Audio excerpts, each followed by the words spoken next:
Albuquerque Comic Con. Here we are. So excited to get to see the Game of Thrones guys. Yes, they're all stacked here in the back. And we have Nikolai has been here all day. Ross Mullan. We've already, yes, I'm hoping that we actually get to speak to Ross Mullan. That would be exciting, yes. We also have Ian Beattie, yes. And Richard Brake. The slew of them. Game of Thrones people everywhere. I'm in awe right now. We're so excited. Yes. We'll see you in a second with those guys, hopefully.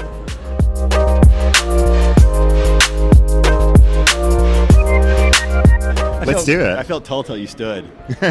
All right. We're here at Albuquerque Comic Con with the White Walker, Game of Thrones. So many things he's done, and we're so excited to get to meet him in person. We've already talked to Ross Mullan on our podcast. Ross, thanks for putting up with us in person now. It's great to meet you in person. The last time I saw you, I was in my bedroom, and you were sort of in my bedroom, but on a screen. Right. Now we're here with thousands of your closest friends. Yeah. It's great right. to be here in Albuquerque. Yeah, all the way from England. So how long a flight is it to come down here? Oh, wow. It took forever. It was the first leg of it was, I think, about 10 hours. And then we had a 4-hour layover in Dallas. And then it was a 2-hour flight, but it was delayed by about 40 minutes because the fog was really bad here. And we were almost diverted to Phoenix. So by the time I got here, I think I'd been 24 hours since I'd left my house. So it was a long traveling. Now, do you sleep on the plane most of the time? Or? No, because I'm too tall. Even though I have extra leg room, I just kind of nod, and I think most people do. They just kind of nod and fall around, and I'm not a sleeper. I can't. Yeah, you can't sleep. I watched some good movies. I did. You get caught up. I watched Rocket Man, which surprised me how beautiful it was. I thought it was a really good movie, and I watched Cabaret, Liza Minnelli, which I hadn't seen for years, and I was amazed at how resonant it felt today, really. But I'll leave that to you to figure that out. Yes. So have you ever thought about, speaking of Cabaret, of being in a musical? Yeah, I used to do musicals, actually, in the 90s. I used to work for a theater company based out of Munich in Germany called the American Drama Group Europe. And we would do musicals and tour them all over Europe, the Middle East, and Asia. So I've done David Copperfield, the musical, Gulliver's Travels, the musical, Sherlock Holmes, the musical. So you can sing. Yeah, I can. You can carry I don't really too. do it that much anymore. In England, we have a tradition of doing pantomimes, like pantos, and there's always singing in them. And when I used to do those, I did Aladdin something like 4 times, playing the evil uncle Jafar. Yeah, we call him Ebenezer in the pantos in England. Don't ask me why. Yeah, like Ebenezer. But he always has a song, a big baddie song. Are you going to come up with Game of Thrones, the musical? Oh my God, that's such a good idea. Yes. The White Walker musical. That sounds really good. Yes, it does. Yeah, we go to Broadway and we, put up a show. That would be incredible. Yeah, it would be really cool. Or just have the eyes looking at you and just kind of basically singing it all through your eyes. Yeah, it could be like Frozen, but sort of with the White Walker. Yeah, I would watch that. I'm liking it. Yeah. Tick, tick, tick, tick, tick. Now, when you go to Comic-Cons, do you get a chance to either meet some Game of Thrones characters and Doctor Who that you didn't know, or at least reunite with some that you knew of? Definitely. Richard Brake, for instance, who's a friend of mine. We worked together. He was playing the Night King in my very last season of Game of Thrones in season 4. So I see Richard quite a bit, and also I see Ian a lot. Actually, I meet him at conventions. I've never met Nikolai, but maybe I'll meet him today. I don't know. The whole time on the set, you never actually met Nikolai? No. Did you see him in the distance? I mean, no, never not in at the same all. place No, at the same never time? in the same place at the same time. Wow, that's He amazing. never met a White Walker, so... Oh my gosh, shame on I don't him. know. This will be a first for him. This will be exciting for him. I know. He's got 2. He's got me and the Night King, so... That's exactly right. Yeah. So what's next up for you after Comic-Con here? You fly back home. What's next up? I'm working on a new film. It's called The Wretched, and I'll be playing a vampire in that. That's exciting. And it's going... Well, it should start shooting soon. In either a few weeks or in about a month or so. And I'm also producing, I think you know this, I'm producing a short film. I'm also going to Bologna to do another convention in about 3 weeks. And Might be a little closer. yeah, come to Bologna. Yeah, that Follow may be me our around. next trip. Yeah, stalk me. We're Ross Get my Mullan's schedule. movie Yeah. now. Yes. And then I'm doing Dublin in March. Come to that. That'll be fun. That's great. Now in the vampire film, are you actually going to have words this time? Yes, Will you actually, I will have words, and I'm not actually going to have any prosthetic makeup on. I will only have sort of shadowing to make myself look very gaunt, because it's about a vampire who hasn't eaten for 300 years. That's it. I'd be hungry. Yeah, she's pretty hungry. Without all that makeup and everything, you're actually going to be able to go to the bathroom yourself. I will be able to go to the bathroom by myself. I'm looking forward to that. That's a big career move for you now, Ron. It is a big career move. I won't have to have my bathroom assistant. Yeah. That is wonderful. Well, thank you for taking the time out to be with us. The great Ross Mullan, and make sure you catch him in his worldwide tour of Comic-Cons and in his new movie, The Wretched, and his short film. He's everywhere, and apparently we're going to be following him around everywhere as well on My Big Break Almost. See you soon.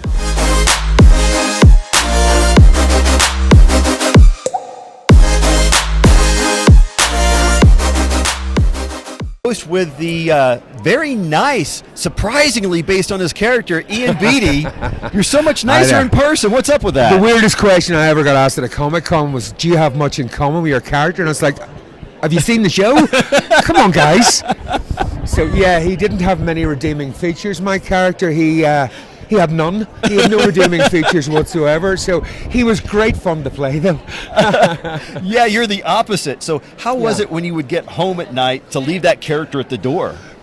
For most of the run, it was fantastic because it was just so much fun to play. The last 2 episodes were very, very tough. They were tough. And funny enough, those last 2 episodes were shot on my last 3 days on set.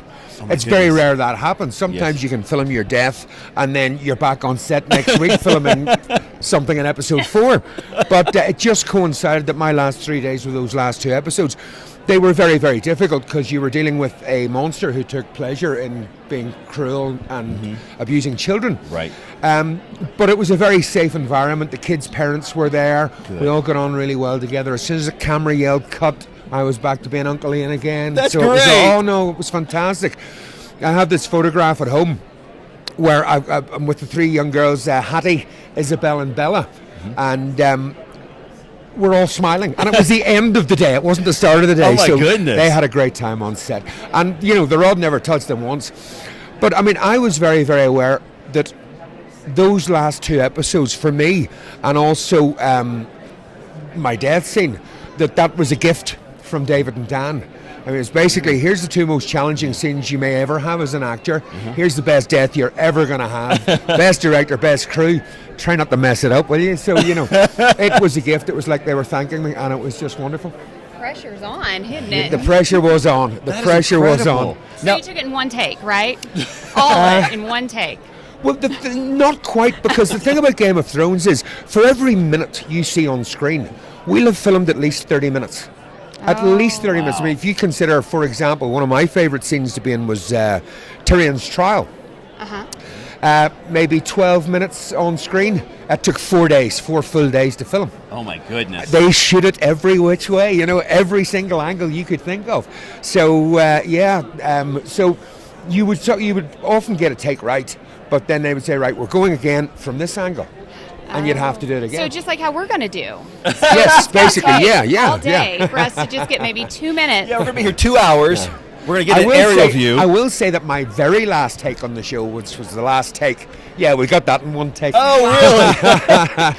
That is amazing. Now, what was the audition process like for you to get to be on Game of Thrones? It was very strange because when I first auditioned for the show, season 1, and I auditioned for a different character, and I didn't get it, and I was not happy because they were flying this guy over from England and I was 5 minutes away from the studio and they were going to put him up in a hotel and everything else.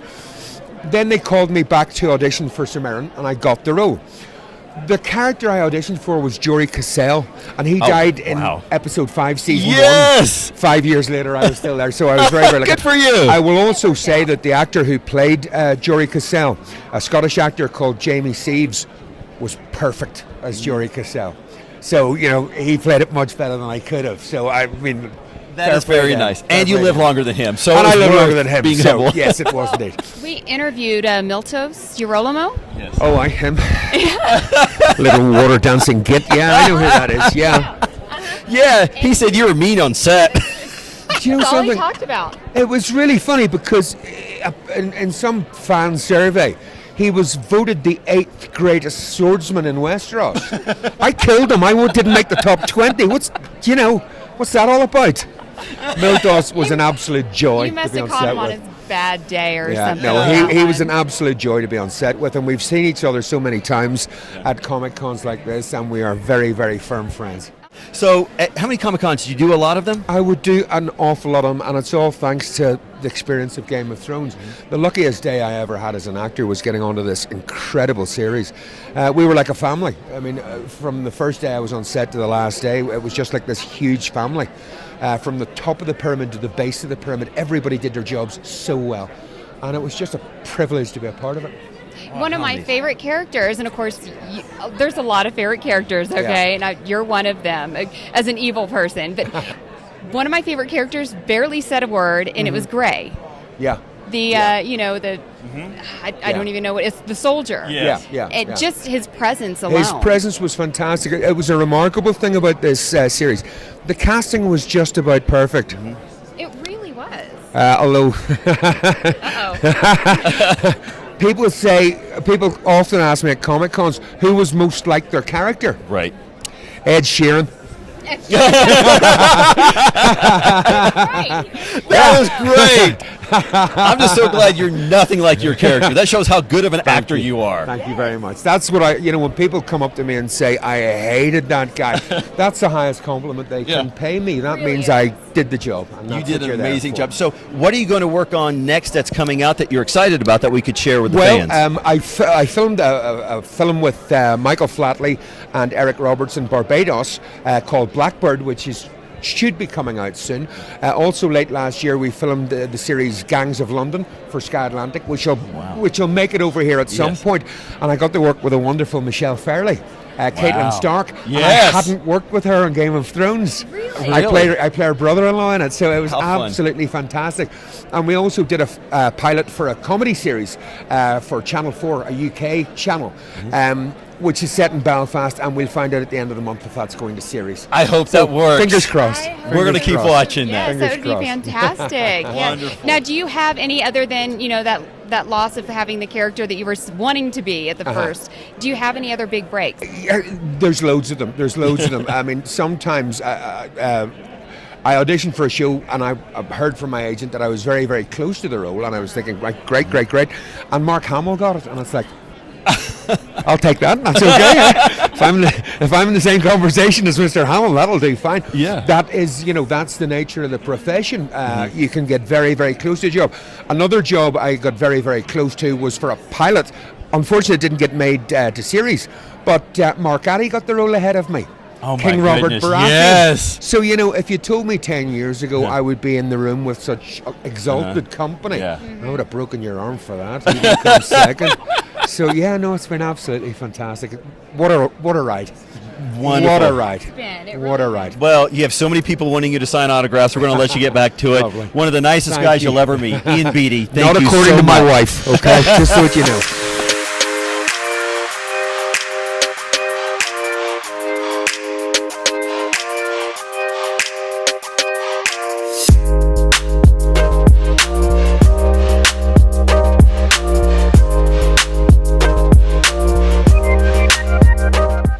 We are with Richard Brake, better known as the White Walker. Thank you so much for being on with us. I really appreciate it. Night King. And you've done more than just. Yeah, well, the Night King, that's true. I mean, more than just I guess I should have said the Night King because there's a better title than just a White Walker type deal. King of the White You've Walkers, earned it. man. King Yeah. of the White Walkers. So do you ever get tired of people addressing you like that, or is that kind of like a badge of honor that you've earned now that you're like, yeah, that's who I am? No, I never get tired of it. I'll tell you what I love is just being a part of such a great show. So it was such an honor to do this show and be a part of that show that I never get tired when people come up to me and talk about it. Now, the good thing about playing the Night King is no one recognizes me when I get a coffee at Starbucks. So I only get talked to when I'm here. So you someone don't like that. put Night King for your name on Starbucks. Exactly. You're like, Night King, a cafe latte? That They don't do desperate that? for a little attention. No, it hasn't gotten that yet. No. That's really cool. Yes, we were just talking to Ian Beattie over there, and he was just saying on film, even though you guys had so many different parts in that film, that all of you were like a family and really grew together. Now, how much were you on the set in interacting with all the others? I mean, I was covered in prosthetics, and I would sleep about 3 hours a night. So the last thing I wanted to do was sit around talking to people. To be honest with you, I spent most of the time when I was filming just sitting quietly in a corner, just trying to stay awake and concentrate, because it was really like it took 6 hours to put the makeup on, 2 hours to take it off. 10-hour work day, so it was an extra hour than Ross, I think. Yeah, it was actually. Yeah, he had it easy. Yeah, he had it easy. That slacker. I know. Well, you got to shave and everything every day. Make sure you're nice and clean for all the prosthesis. Exactly. He said he hates to say this, but he had a little problem with bathroom issues as far as having a helper. Did you have the same? Exactly. Well, I had fingernails that were they were about out to there, I think, quite sharp. So if I actually went to the bathroom, I probably would have sliced my penis off. Am I allowed to say that? I don't know. That's a Game of Thrones, so I'm sure that probably would happen on Game of Thrones just fine. fine. Would actually have a helper use the restroom. So what was the audition process like for you to become this? Well, my agent called me because I'd auditioned a couple of times for the show. Luckily, I didn't get those roles because they weren't anywhere near as interesting as The Night King.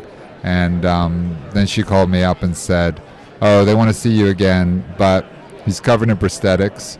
He's only going to be on screen this season for like 5 seconds because it was touching the baby in season 4, and he doesn't speak." And I just thought, what the? Is this what it's come to? And so I went to it, and they just had me, I think it was pretend to pick a baby up and touch it. And then I had to do a few other things. Thought nothing of it, and then got a phone call, and they offered it to me. And I thought, you know what, let's give it a go and see. Because I'd never really done prosthetics like that before. Right. And I never will again. That sealed the deal for you, huh? No amount of money in the world. No, I get offered afterwards. I got offered so many roles to do prosthetics. I still do. And I almost inevitably say no, unless it's like it was worth it for that show, because it's brutal on the body, the amount of sleep don't get, and physically it's just incredibly demanding. Like, I have so much respect. You know, Doug Jones, incredible actor, and does a lot of prosthetic work. He's like the man. Yeah. You know what he goes through. It's just incredible. And I would do it for the right project, like something like this show. But I get sent awful movies where they want me to just wear I'm like, no thanks. Well, what if they did a spin-off of just the White Walkers and how they never know. I know. I think they were thinking of that at one time, but really? I think they've gone different direction from what I hear. I don't know. So I was just thinking of A Quiet Place. It'd be a lot like that. Yeah, like very little dialogue. Exactly. And just a lot Sound of serious people would looking. like it because it's like, they got nothing to worry about. What kind of projects do you have coming out that you're excited about or that you want to So be many. I did Brave New World, which is a series that's coming out next year, and worked with Demi Moore. That was fun. Exciting. And Cursed, which I think this audience would be into. It's like a King Arthur show on Netflix. Oh, wow. It's coming out. A series coming out next year as well. Loads of stuff. And a movie called Rhythm Section, which is coming out in a couple weeks with Blake Lively. Yeah, it's a good little film. Well, thank you for taking the time out between Sun and Autographs. We really appreciate you being on. Richard, now we're just going to call him the Night King. That's what he is from now on. Oh, Always the thank you Night very King. much. Thank you so much.